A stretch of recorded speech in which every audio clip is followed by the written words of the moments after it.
Business studies का exam जिनका आने वाला है तो वो कैसे पढ़ा जाए, बोर्ड एग्ज़ाम के लिए तैयारी कैसे की जाए। बोर्ड एग्ज़ाम आपका आने वाला है तो यहाँ पर हम ये क्या बात करेंगे कि देखिए, जब बोर्ड एग्ज़ाम आने वाला है तो मैं आपको ये बात नहीं करने वाला तैयारी कैसे करें, क्योंकि तैयारी कैसे करें उसकी एक वीडियो बना चुका हूँ मैं, वो आप देख सकते हो। उस लिंक वीडियो का लिंक मैं डिस्क्रिप्शन में डाल दूँगा। मेन हम यहाँ पर इस बात करने वाले हैं कि हम बोर्ड एग्ज़ाम के अंदर आंसर शीट में कैसे लिखा जाए आंसर को, जिससे आपके अच्छे से मार्क्स मिल सके। उसकी आज मैं बात करने वाला हूँ कि कैसे आंसर में लिखना है और किन गलतियों से बचना है, किन चीज़ों को आपको ध्यान रखना होगा। तो देखिए, जब भी आपका बिजनेस स्टडीज़ का अगर आपका कोई भी आप आंसर लिखते हो, मैं यहाँ पर सबसे पहले बात करता हूँ केस स्टडी से, क्योंकि ज़्यादातर आपकी केस स्टडी आने वाली है। केस स्टडी में होता क्या है, सबसे पहले आइडेंटिफिकेशन का एक नंबर होता है। मतलब कि जो केस स्टडी में कह रहा है कि केस स्टडी में जो फंक्शन पूछ रहा है मैनेजमेंट का, आइडेंटिफाई करो। या फिर केस स्टडी में कौन सा प्रिंसिपल्स ऑफ मैनेजमेंट का वॉलेट किया जा रहा है उसका, तो आइडेंटिफिकेशन का भी नंबर होता है। तो केस स्टडी में अगर आपने चीज़ों को जो पूछ रहा है वो आइडेंटिफाई कर लिया तो वहाँ मार्क्स मिलेंगे। ठीक है, अब कितने मार्क्स मिलते हैं डिपेंड करता है। जनरली केस स्टडी में आइडेंटिफिकेशन का एक ही नंबर होता है। ठीक है, यानी कि सिर्फ नाम लिख दिया कि ये बात हो रही है। उसके बाद जो सेकंड पार्ट होता है उसको एक्सप्लेन करने का होता है। एक्सप्लेनेशन के फिर अलग मार्क्स मिलते हैं। ठीक है, तो एक्सप्लेनेशन के जैसे कि मान लो अगर 4 मार्क्स का क्वेश्चन है तो 3 मार्क्स एक्सप्लेनेशन के हो जाएंगे, या फिर इस तरीके से कुछ भी मार्क्स सकते हो आप, जो भी 6 नंबर का तो अलग अलग। तो आइडेंटिफिकेशन का नंबर होता है। तो कैसे लिखना है, जब भी आप आंसर लिखते हो तो सबसे पहले तो आइडेंटिफिकेशन में सिर्फ आपको नाम लिखना है और नाम लिखने के नंबर है। और एक्सप्लेनेशन जब भी आपको करनी है तो पहले आपको क्या लिखना है, हेडिंग लिखनी है। जैसे कि बात हो रही है कंट्रोलिंग का फंक्शन आइडेंटिफाई करा, तो कंट्रोलिंग पहले लिखा, फिर उसमें जो अगर पूछ रहा है कि इसके फीचर्स बताओ तो फीचर्स फिर आपको एक्सप्लेन करने हैं। समझ रहे हो। और पॉइंट की फॉर्म में पहले हेडिंग फिर उसकी एक्सप्लेनेशन, हेडिंग फिर उसकी एक्सप्लेनेशन। अब सर हेडिंग के नंबर अगर मैं खाली हेडिंग लिख दूँ, क्योंकि बहुत सारे लोग ये बोल सकते हैं कि खाली हेडिंग लिख दो, एक्सप्लेन ना करो, क्या नंबर मिलेंगे लेकिन आधा मिलेगा। आधा कैसे, यानी कि सिर्फ हेडिंग अगर आप लिखोगे तो हाफ मार्क्स मिलेंगे सिर्फ ओनली। बहुत, तो इसलिए ध्यान रखना। अगर मान लो 3 नंबर का है, 3 नंबर के आपको फीचर एक्सप्लेन करने हैं, तो उसमें होता क्या है कि आधा नंबर मिलेगा अगर आपने सिर्फ हेडिंग लिख दी, यानी कि 3 में से 1.5 नंबर मिलेगा।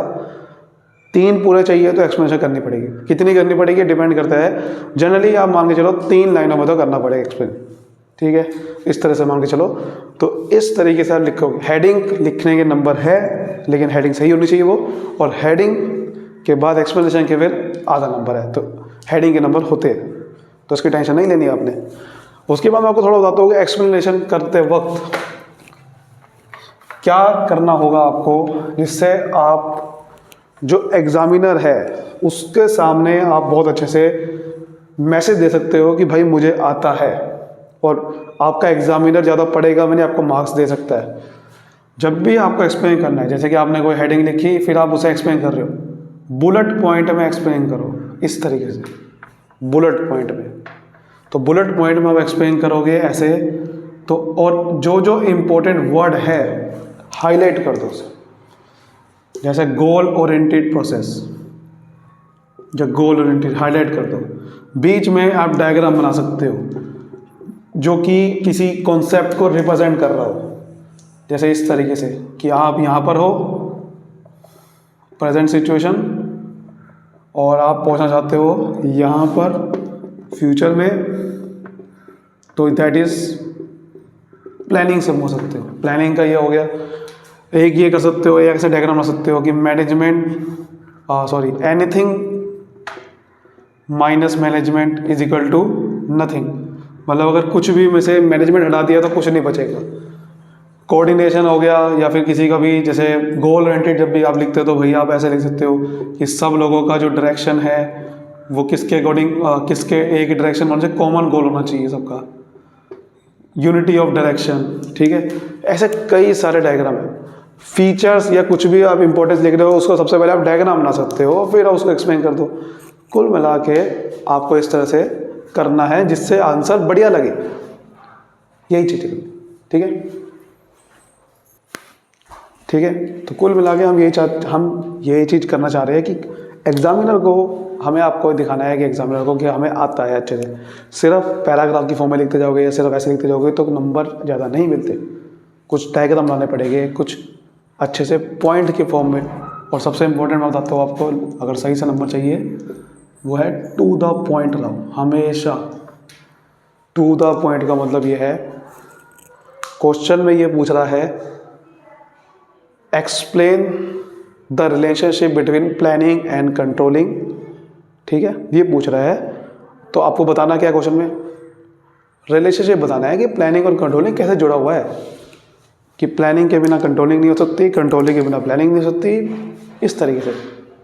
लेकिन आपने आंसर में क्या लिखा है, प्लानिंग का मीनिंग लिख दिया, कंट्रोलिंग का मीनिंग लिख दिया और बस। और फिर आप लिख रहे हो, बस ये चीज़ लिख रहे हो कि प्लानिंग के बिना कंट्रोलिंग नहीं है, कंट्रोलिंग के बिना प्लानिंग नहीं है।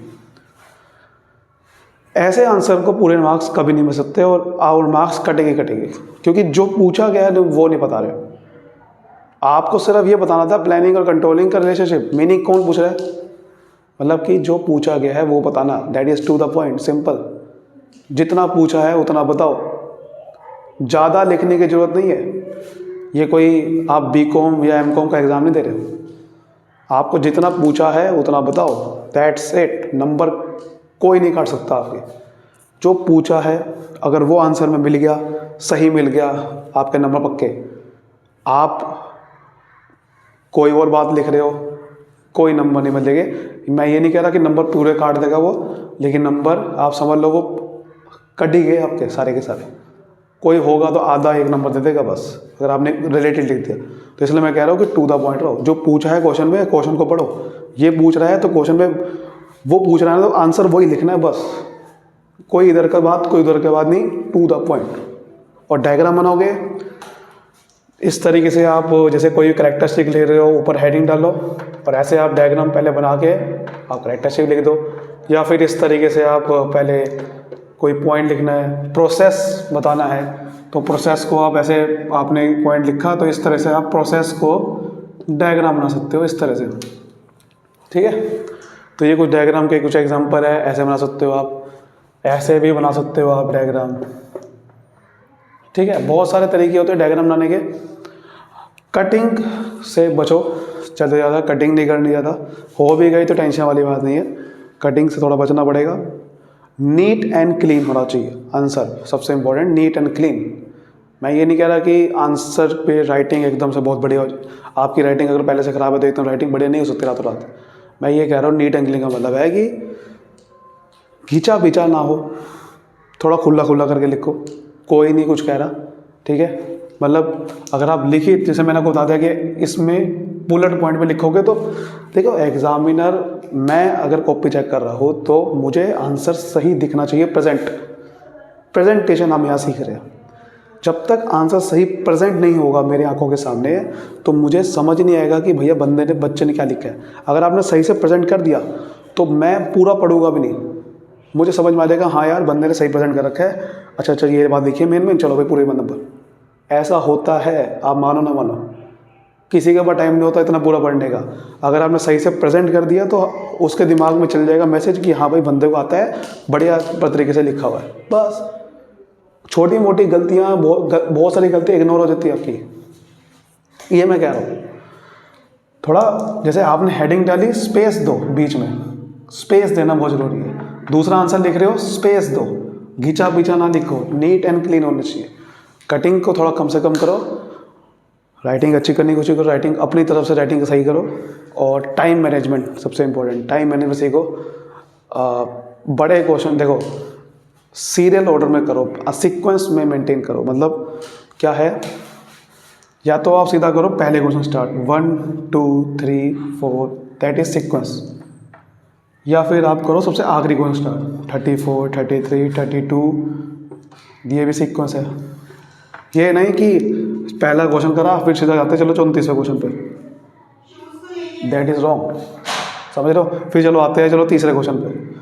तो इससे एग्जामिनर इरिटेट होते हैं। मैं ये नहीं कहता नंबर कट जाएगा आपके, इसी बात पे नंबर कट जाएगा, नहीं नंबर कटो इसके। कैसे कर दिया इसने ऐसा अटेम्प्ट, ऐसा नहीं कह रहा हूँ मैं ये कह रहा हूँ कि इससे इरिटेट होता है, और जिससे आपको उससे इरिटेट हो रहेगा तो कॉपी सही चेक नहीं होगी, बस ये रीज़न है इसका। कई बार क्योंकि इंसान कॉपी चेक कर रहा है, गुस्से में आपको पता है कॉपी गलत चेक हो सकती है, इसलिए मैं कह रहा हूँ। तो इन सब चीज़ों का ध्यान रखो, सीरियल नंबर मेंटेन करो। अब बहुत सारे पूछते हैं कि कौन सा क्वेश्चन कितने टाइम में, कितना टाइम देना चाहिए किसी क्वेश्चन को, ये सब आप पे डिपेंड करेगा। बस कहने का मतलब ये है, जो अगर कुछ नहीं समझ में आ रहा, जो पहले आता है वो करो, सिंपल। जो अच्छे से आता है क्वेश्चन नंबर डालो और करो। सीरियल ऑर्डर में उसके लिए कह रहा हूँ जिसको पहले सारा पेपर आता है। तो अगर आपने सिर्फ कुछ ही चैप्टर कर रखे हैं, इंपॉर्टेंट कर रखे हैं, तो आप सिंपल जो आता है क्वेश्चन नंबर डालो, स्टार्ट करो, कोई दिक्कत वाली बात नहीं। सही लिखा होगा तो जितना मर्जी गुस्से में चेकिंग करे कोई नंबर नहीं काट सकता। सही लिखा है अगर आपने, जितना मर्जी कोई गुस्से में चेकिंग करे कोई नंबर नहीं काट सकता, ठीक है, ये मैं कह रहा हूँ। तो इस चीज़ का ध्यान रखो। बाकी आप बोर्ड एग्ज़ाम को इतना टेंशन मत लेना, क्योंकि बहुत आसान पेपर आता है। आप जितने मर्जी देख लो, सैम्पल पेपर देखोगे तो उसमें हार्ड मिलेंगे, लेकिन board exam is very easy. बस ये चीज़ को ध्यान रखना, अपनी तैयारी पे ध्यान दो, तैयारी अच्छी होगी तो कुछ नहीं मुश्किल है, ठीक है। All the best for exam, thank you.